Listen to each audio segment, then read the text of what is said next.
পরে নেগেটিভিটি যার ভিতরে আছে তার ভিতরে পজিটিভিটি আনা দরকার। আমাকে এমন ভাবে নেগেটিভ নিছে ভাবছে আমি বাস্তব লাইভও এরকম, কারণ নেগেটিভিটিটা আসলে ভিতরে রাখা উচিত না। সো ওই সবকিছু কনসেপ্ট মিলে থ্রিলারও আছে, স্যাডনেসও আছে, সবকিছু মিলে আমাদের গল্পটা হচ্ছে। তো এটা আসলে দুই ধরনের মজা। ধারাবাহিকের মজা হচ্ছে ক্লোজ পার্সনরা যখন আমরা একসাথে কাজ করি, কাজ করতে গেলে আমরা অনেক ফান করি, সারাদিন অনেক মজায় মজায় কাটে। আর সিঙ্গেল নাটক করতে গেলে অন্য টাইপের একটা মজা। ওইটা হচ্ছে মোটামুটি আননোন পার্সনের সাথেও কাজ হয়, নন্দের সাথেও হয়। নন্দের সাথে হইলে একটু ইজি হয়, আর নন্দের সাথে হইলেও ইজি করে নিই আর কি আমরা। তো দুই ধরনের মজা।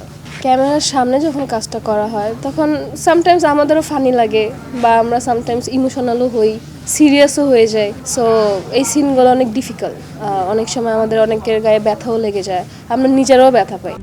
RICL TMX, যুগের পর যুগ স্থাপনা থাকে মজবুত। আর দর্শক হিসেবে যদি আমি বলতে চাই, আমাদের দর্শকগুলা মোস্ট অফ দ্য টাইম হচ্ছে একটু গ্রাম বাংলার সাইডে, ওরা এগুলো রিয়েল ভাবেই নেয়। সো ওইভাবে নিতে নিতে আমাকে এমনভাবে নেগেটিভ নিছে ভাবছে আমি বাস্তব লাইভও এরকম। সো এরকম হয়, এটা মজাও লাগে, আবার সামটাইমস একটু প্যারাও লাগে যে আমাকে নেগেটিভ ভাবে নিচ্ছে। আলহামদুলিল্লাহ ওই জায়গা থেকে আমার ওরকম কোনো মেজর বাধা ছিল না। প্রথম দিকে আসলে আমি নিজেই কনফিডেন্ট ছিলাম না যে আমি এটা পারবো কিনা। সো পরে সবার সাপোর্টে সবাই এত সাপোর্ট করছে আমাকে, আর ফ্যামিলি সাপোর্ট। আমার মা এগুলো টুকটাক পছন্দ করতো, কিন্তু আমার বাবা একদমই না।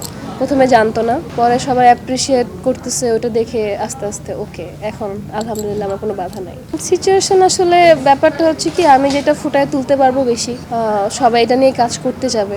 নেগেটিভটা যেমন ফুটায় তুলতে পারি আমি মনে হয়, সো এটাতেই বেশি কাজ করা হয়। ইমোশনালও আমি ভালো পারি, তো মাঝখানে যখন আমার একটা ইমোশনাল কাজ সিরিজ হয়ে যায়, কন্যার ভাগ্য খুব ভালো গেছে, এই টাইপের কনসেপ্টে আমি অনেকগুলা কাজ করে ফেলছি, অনেকগুলা। সো ট্রেন্ডে চলে তো আসলে মিডিয়া, কিছু বলা যায় না।